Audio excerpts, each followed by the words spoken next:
É madrugada de uma noite gelada de sexta-feira. Você acabou de sair do seu escritório onde ficou por mais de 12 horas. Sua fome é quase avassaladora. Nada poderia ser melhor do que um hambúrguer suculento com muito queijo, molho de tomate e cebola. Você está pensando nisso quando se depara com uma lanchonete.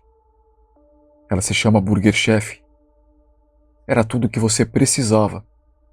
Mas, de repente, você se lembra que, exatamente numa noite fria como aquela, aproximadamente à meia-noite do dia 17 de novembro de 1978, uma história horrível tinha acontecido naquela mesma lanchonete, localizada em Speedway, Indiana, nos Estados Unidos. Você decide, então, que é preferível ficar com fome do que talvez perder a vida, como foi o caso de 4 funcionários que trabalhavam lá no turno da noite.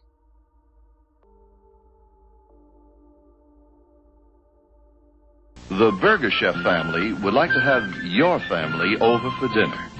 Burger Chef goes all out to please your family. Naquela noite de sexta-feira, um funcionário da filial do Burger Chef, localizada em Speedway, Indiana, passou pelo restaurante e notou algo estranho. As luzes do restaurante ainda estavam acesas e a porta estava destrancada.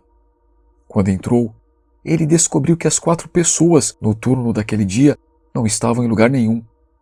E o cofre estava aberto, com cerca de $580 faltando. A polícia encontrou 2 sacos de dinheiro vazios e um rolo de fita adesiva vazio ao lado do cofre.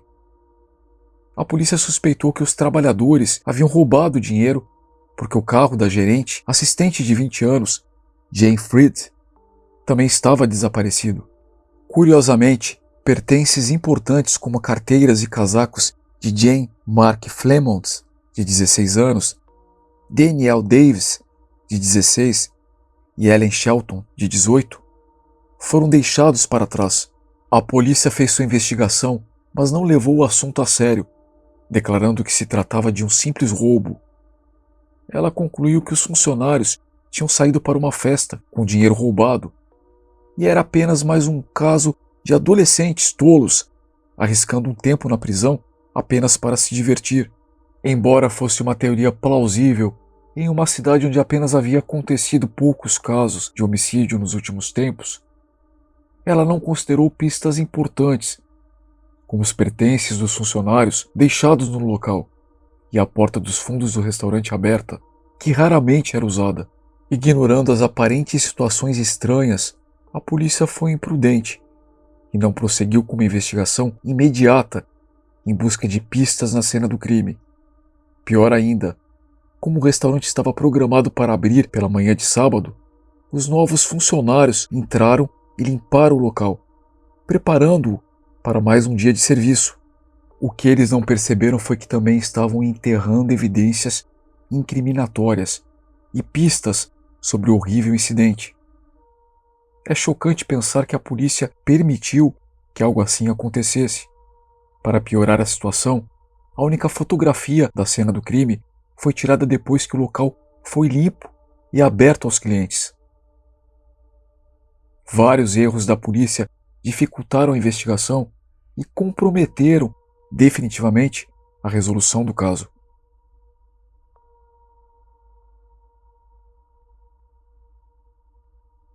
A preocupação começou a crescer nas famílias das vítimas desaparecidas, quando nenhum dos 4 apareceu no dia seguinte para trabalhar ou em casa.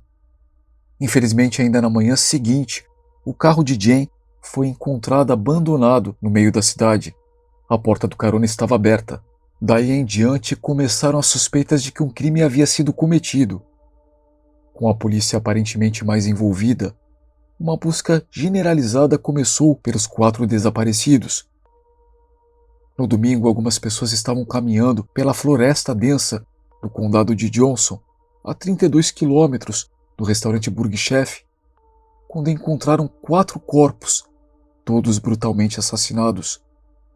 Infelizmente, eram os corpos dos funcionários desaparecidos. Diferentes métodos de assassinato foram escolhidos, com Daniel e Ellen executados de forma horrível sendo alvejados várias vezes com um revólver calibre 38. Já Jane foi esfaqueada com tanta violência que a lâmina da faca quebrou dentro de seu peito. Mark teve um fim ainda mais trágico. A autópsia concluiu que ele foi espancado até a morte por um objeto parecido com uma corrente. Ele faleceu sufocado com seu próprio sangue.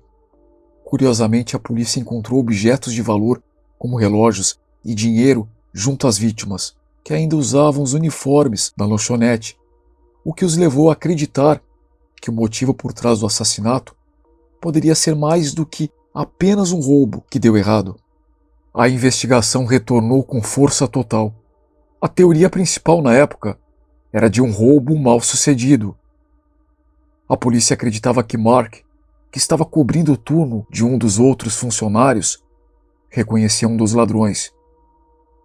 Na tentativa de não deixar nenhuma evidência para trás, os ladrões o sequestraram, levando-os ao seu trágico falecimento.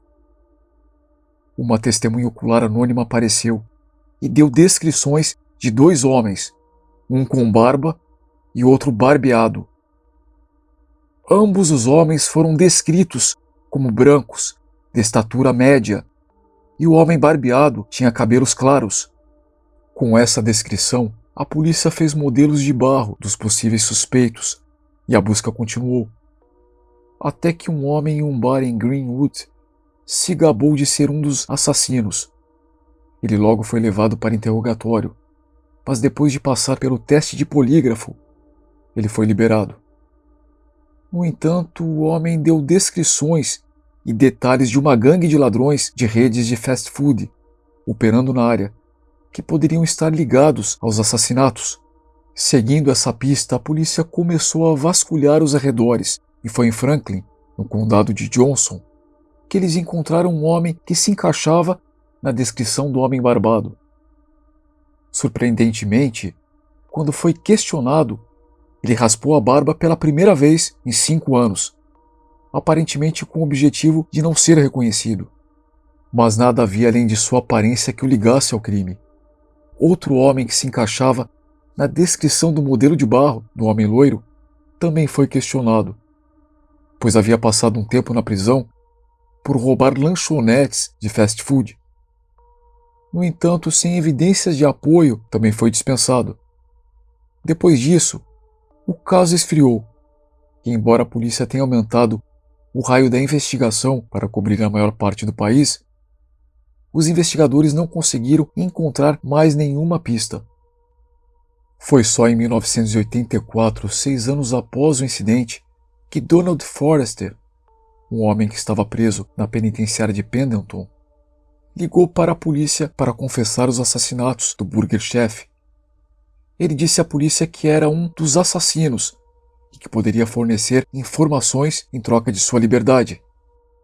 A polícia ficou cética no início, mas depois que Donald começou a fornecer a localização exata dos corpos encontrados e contou à polícia sobre a faca quebrada que estava alojada em uma das vítimas, algo que não era do conhecimento público, sua credibilidade foi reforçada.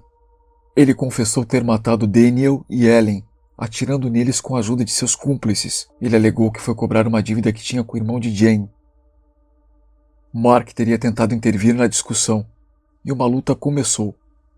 Pensando que haviam eliminado Mark, o grupo sequestrou todos os 4 funcionários e deram fim às suas vidas. Sua história ganhou mais credibilidade depois que ele disse à polícia que descartou, no banheiro de sua casa, as cápsulas de bala calibre 38, usadas para atirar em Daniel e Ellen. Após a investigação, a polícia acabou descobrindo as cápsulas.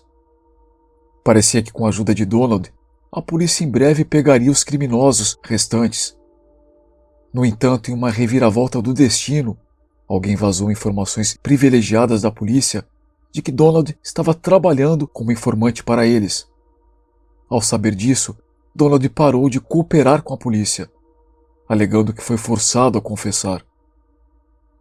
Donald faleceu de câncer em 2006, sob custódia, sem que nada mais fosse revelado ou provado. 40 anos depois dos assassinatos, a escritora Julie Young publicou um livro, Os Assassinatos do Burger Chef em Indiana. Durante as suas pesquisas, Julie descobriu que a rede de lanchonetes era um ícone da moda da década de 70, e quase todo mundo conhecia as pessoas que trabalhavam lá. Ela disse que o final dos anos 70 foi uma época assustadora no lado oeste de Indianápolis, com muitos crimes de morte acontecendo.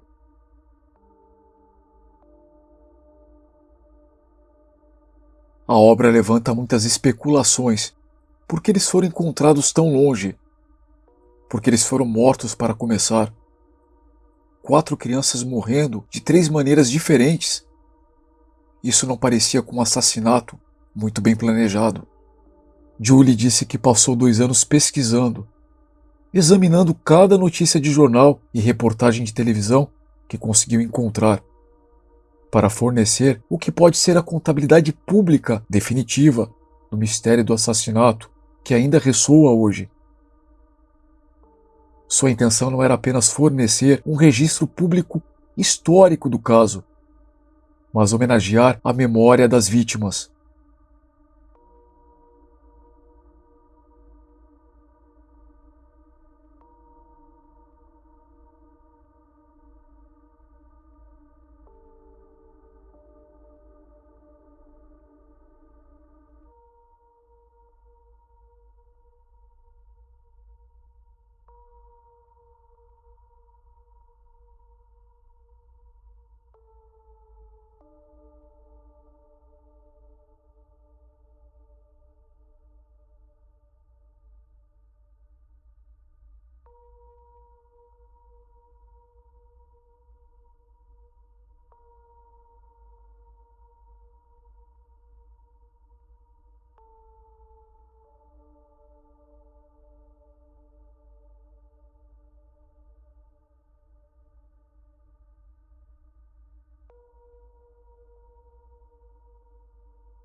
O sargento da Polícia Estadual de Indiana, Bill Dalton, herdou o caso de mais uma geração de detetives.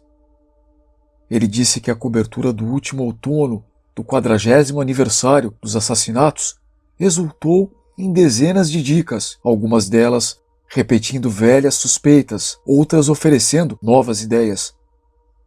Mas fato é que até hoje nada foi desvendado e os assassinatos do Burger Chef permanecem sem solução.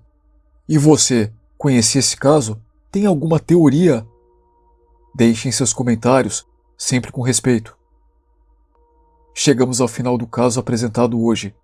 Muito obrigado e até o próximo vídeo.